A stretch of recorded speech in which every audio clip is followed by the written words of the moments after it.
Founded by students, for students, Folks That Thrive is a youth-led movement tackling distraction, disconnection, and stress through self-help, peer support, and community action. Through our impact framework, the organization lays out a step-by-step approach to initiate action and create growth.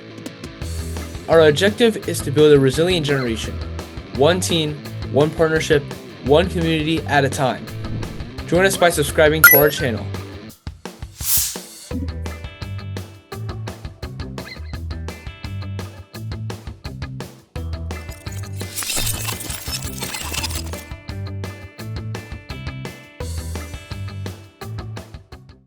Welcome back to Folks That Thrive.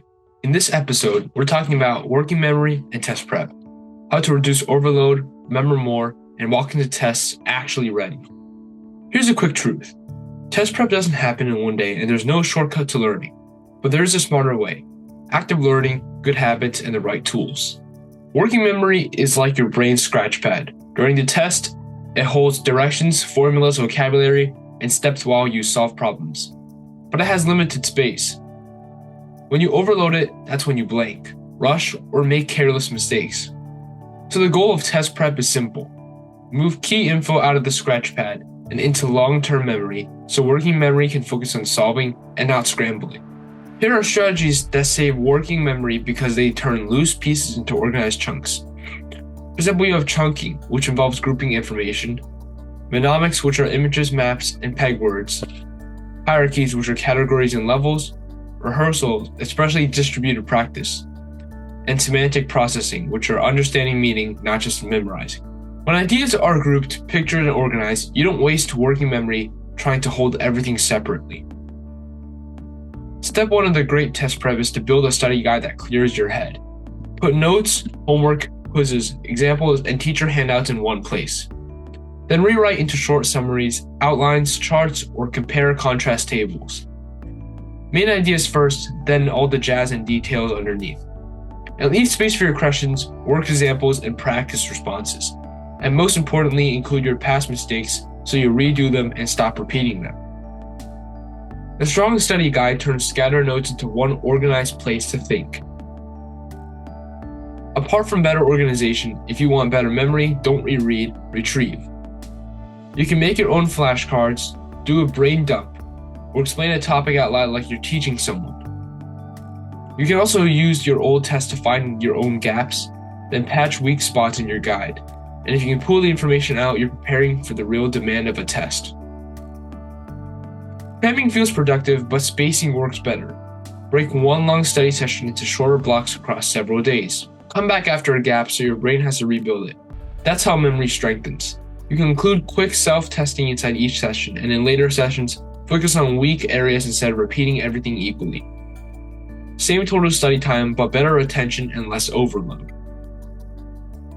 When material feels dense, your best move is to make it visual and concrete. You can turn chapters into diagrams, timelines, flowcharts, concept maps, or compare-contrast tables. You can replace those vague ideas with concrete examples and work steps. Use visuals to show cause and effect, sequences, and connections. Because when the same idea lives in words and pictures, you still have more one path back to it. Now, math and science are different. They're skill subjects. For any unit, you should practice 3 levels of problems: basic, standards, and challenging. Also use interleaving. Mix old and new topics because tests do. Go timed only after you can do it on time. And here's a powerful rule. If you can't solve it in 5 minutes, mark it, learning mini piece, and then return. When you miss a question, don't just say oops. You should track it and write it down. Mistake type, concept, procedure, strategy, misread, or carelessness. Those are common mistake types. You can also write down why it happened and how to fix, and when you can redo it. You don't review mistakes. You rebuild the skill and redo similar questions. AI can be a great study partner if you can use it the right way.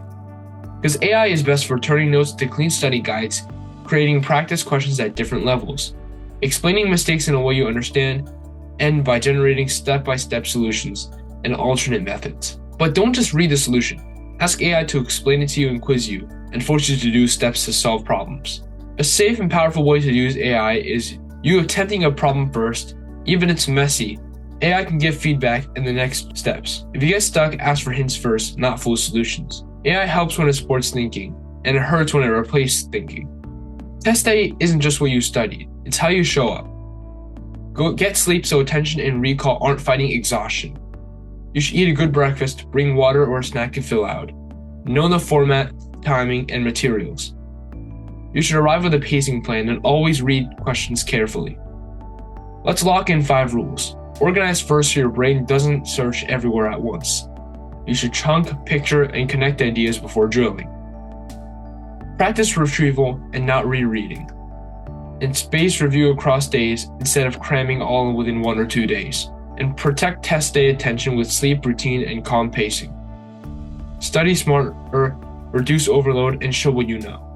If this helped, hit subscribe and drop a comment. What subject are you prepping for? Math, science, history, or English, or language? And if you want, I can share a simple mistake log template in a 1-week plan you can copy. See you next module.